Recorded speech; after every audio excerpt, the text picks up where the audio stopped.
it's funny because I feel like we kind of knew it. I knew about you for a long time. You probably knew about me, but 2 years ago, has it been 2 years? It was 2 years ago. 2 years We already. actually Yeah. became, yeah, we actually became teammates playing for the Yeah. Rhein Fire, which was awesome, man. It was great. Yeah, that close. I knew about you. Obviously, I've been following your career because you were uh, like just ahead of me in your career going to college. So that was obviously great. Finally getting to like be around you every day for a period of time. Really getting to know you as a person and as a player. And it was just a fun experience to have us the group of Dutch guys that we had at the Rhine Fire, and it was just an awesome experience.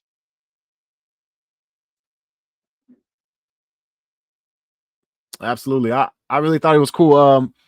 How do you what do you feel like is the difference between playing at the college level and playing in the ELF? Do you feel like it's similar? Um, I think talent wise and just the intensity that you play the game with is a little bit less than college is, but it's just kind of personal for me because being from Europe, seeing where the game came from and seeing it develop in the right direction and just being a part of it, it kind of uh, feels personal. Like you want this thing to get where it's going, and just to be able to be a part of that is just it's just great and just makes you so much more invested for the bigger picture instead of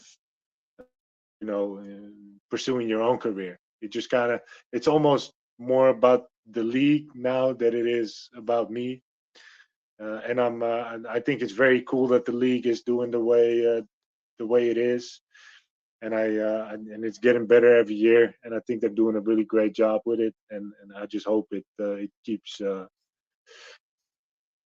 developing the way it is. And then I'm curious to see where things can go, because it does open up a whole new opportunity, a whole new route that is might eventually be just as good as going to the U.S. Yeah, you're right. I think you hit it on the head. It's like a personal thing where you feel like you're part of the ELF, so it's exciting to be. It's like the league is here. Is add something to it. I think that's I didn't even think about that before, but that's a really cool perspective on it. Um, how did you end up getting in contact with the Ryan Fire? How did that go? Actually, the year before, I was playing in Cologne with the Crocodiles in the GFL, and a bunch of the guys on the team ended up going to the Rhine Fire. And actually, I took that year off, so I wasn't playing in Amsterdam either because I had to really do a lot of work on my house. I've been putting that off and putting football first. And I was at a point in my life where I just said, like, I just got to take a break this year and finish up the house.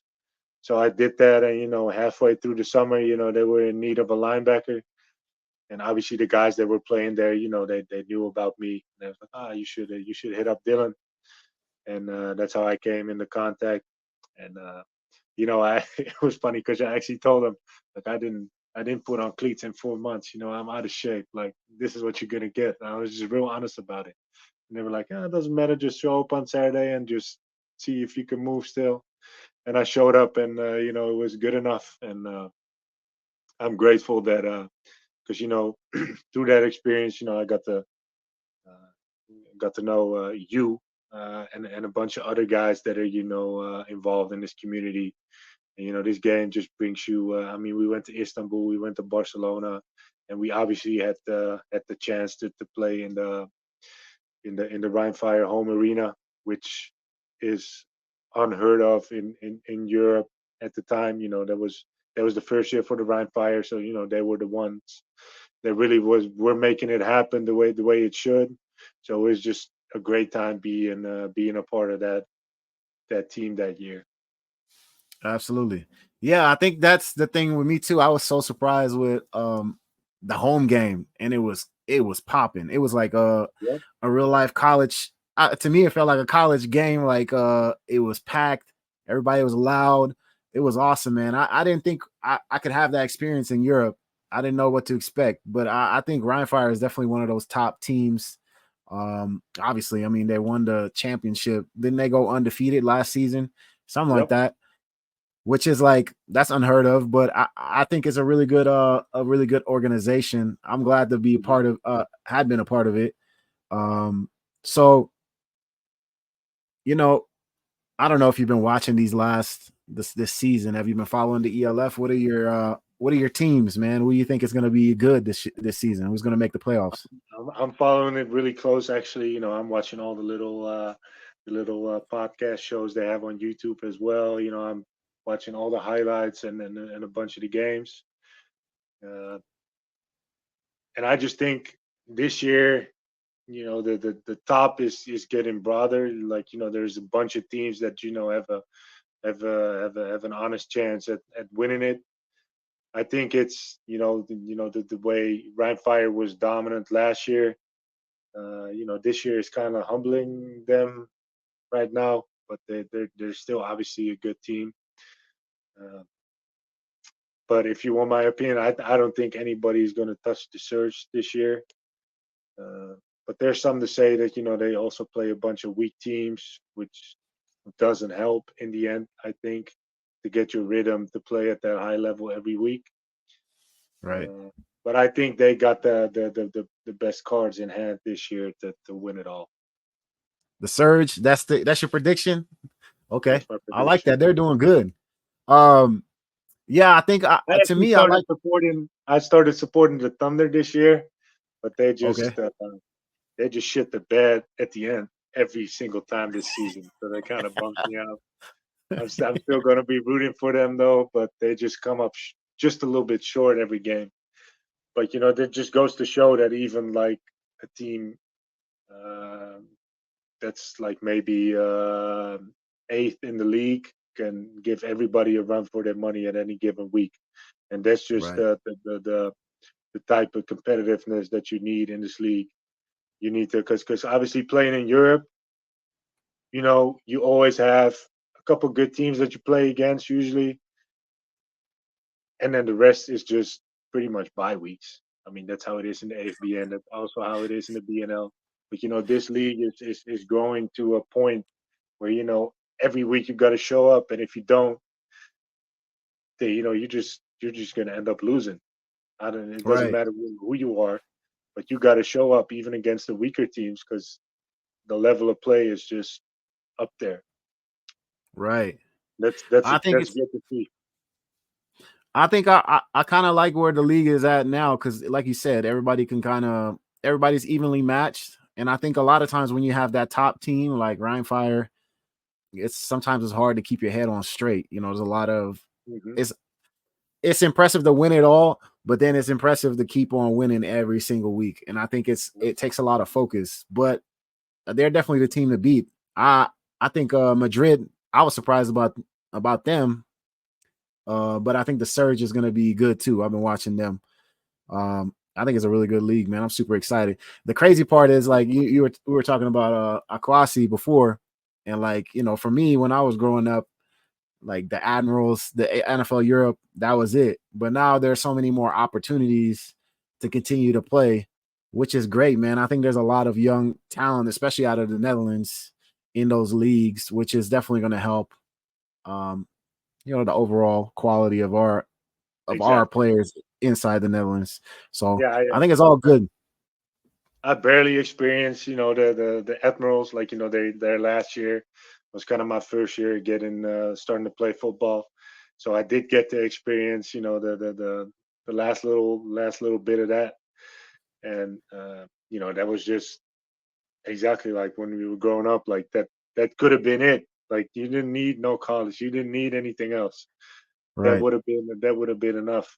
And to see this league going the way it's going, that there's going to be opportunities like that in Europe for guys from Europe. and they're doing just a good job with promoting it the way they are.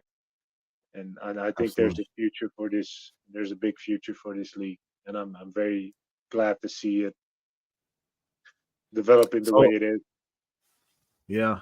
So what other sports are you interested in? What about NBA? You've been following the Actually, NBA a let me little tell bit? you something. I started playing basketball this year in like the sixth division in the Netherlands, and we the first couple games we got our asses whooped by like 50-year-old dudes, and we were just all like all ex football guys and just starting to play basketball. So we would get fouled out every time in the first couple games, but we started getting better, bringing that football mentality. Like, hey, get to work, just get better every day. Fourth quarter, we can still make this, and we ended up. Not losing every single game. We ended up like in the middle of the league, which was a lot of fun. I really enjoy watching basketball, even though I don't have time to keep up with and the NFL and the ELF and the NBA. So I couldn't tell you, but I do enjoy watching basketball. Absolutely. Yeah. Okay.